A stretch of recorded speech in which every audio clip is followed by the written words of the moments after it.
Hello everyone, welcome back to my channel. आज हम इस चैप्टर का पार्ट सेकंड कवर करेंगे।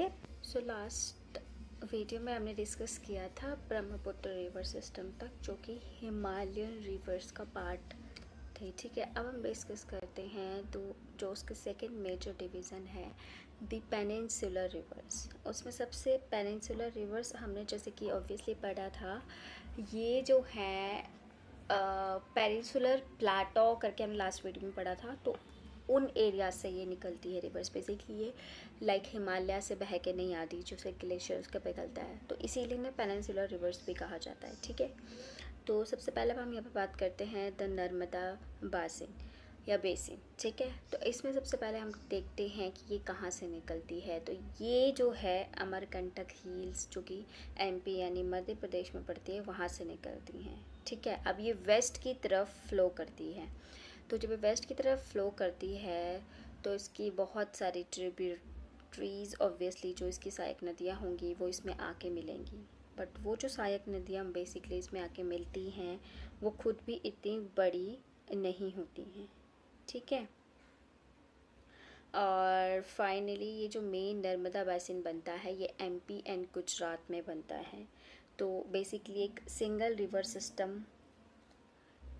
ये बेसिकली हमने क्या पढ़ा था, बेसिन या ड्रेनेज बेसिन क्या है कि पर्टिकुलरली कहीं के एक एरिया में वहाँ पे एक सिंगल रिवर सिस्टम और उसकी ट्रिब्यूटरीज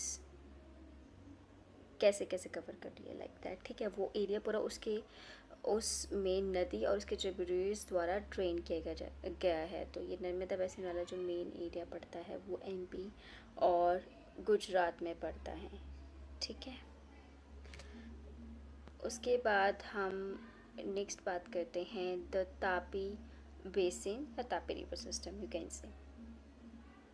तो ये सतपुरा रेंजेस से निकलती हैं, सतपुरा रेंजेस या हिल्स एरिया जो कि एमपी में ही है।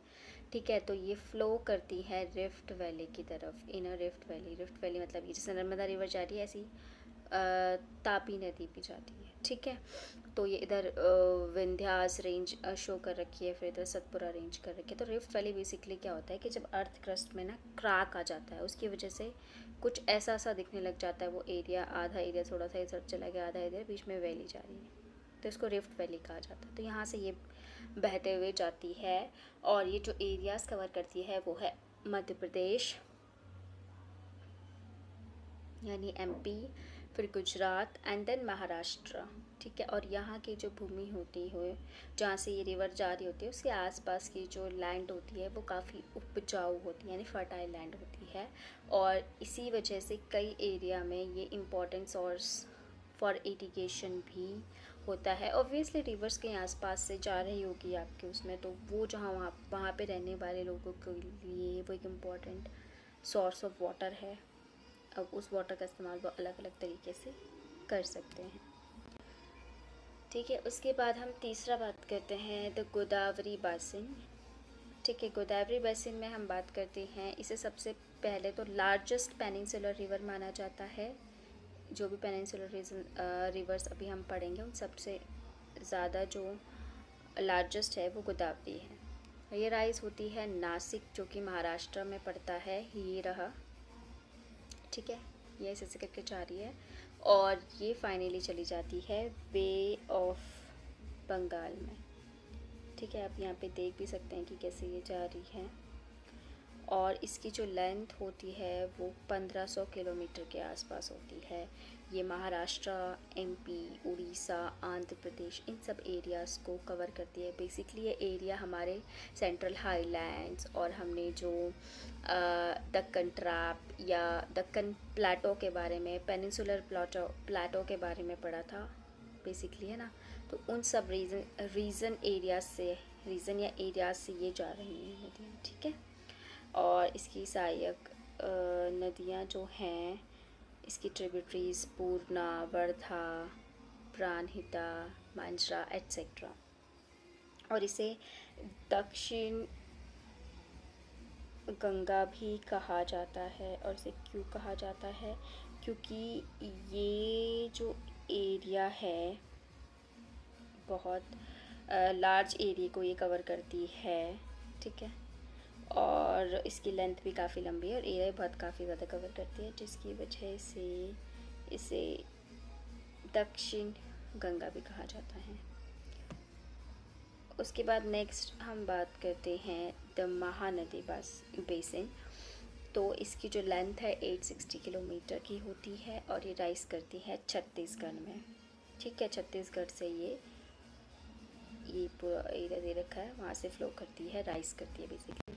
फिर ये फ़्लो करते हुए उड़ीसा में जाती है, उड़ीसा से जाते जाते ये बे ऑफ बंगाल में चली जाती है, यहाँ पे हम देख सकते हैं क्लियरली। ठीक है, तो ये कौन कौन से एरियाज़ को कवर कर रही है? महाराष्ट्र, छत्तीसगढ़, झारखंड एंड उड़ीसा, इन सब एरियाज़ को बेसिकली ये कवर करती है।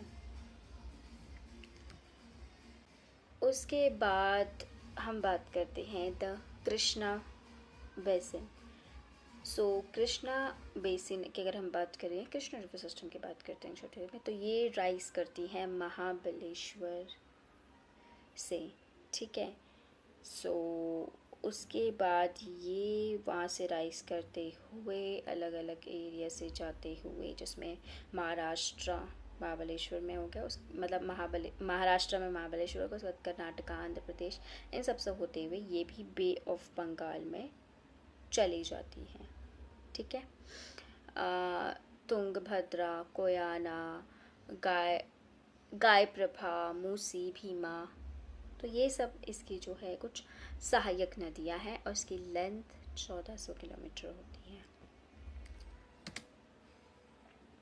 उसके बाद आती है कावेरी नदी, द कावेरी बेसिन, जिसमें कि बेसिकली इसकी लेंथ 760 किलोमीटर है।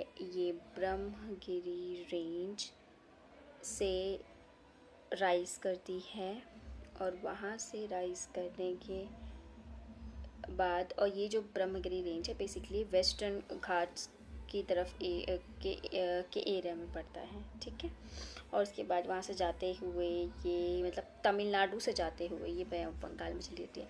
तो यहाँ से ऐसे निकल रही, तो साउथ से होते हुए बे ऑफ बंगाल में जाती है, किसी ऊपर के या मिडल या सेंट्रल हाईलाइंस या ईस्टर्न घाट के एरिया से होते हुए नहीं जाती है। ठीक है, तो इसकी सहायक नदी की बात करते हैं अमरावती, जो कि यहाँ पे आई थिंक शो नहीं कर रखी है इसके पहले वाले इमेज में। ठीक है, अमरावती हो गई, भाविंस, हेमवती एंड काबिनी, ये कुछ उसकी हेमावती मतलब लाइक आप प्रोनाउंसिएट कर सकते हैं, सही से चेक कर सकते हैं। तो ये कावेरी बेसिन का एरिया बनाते हैं।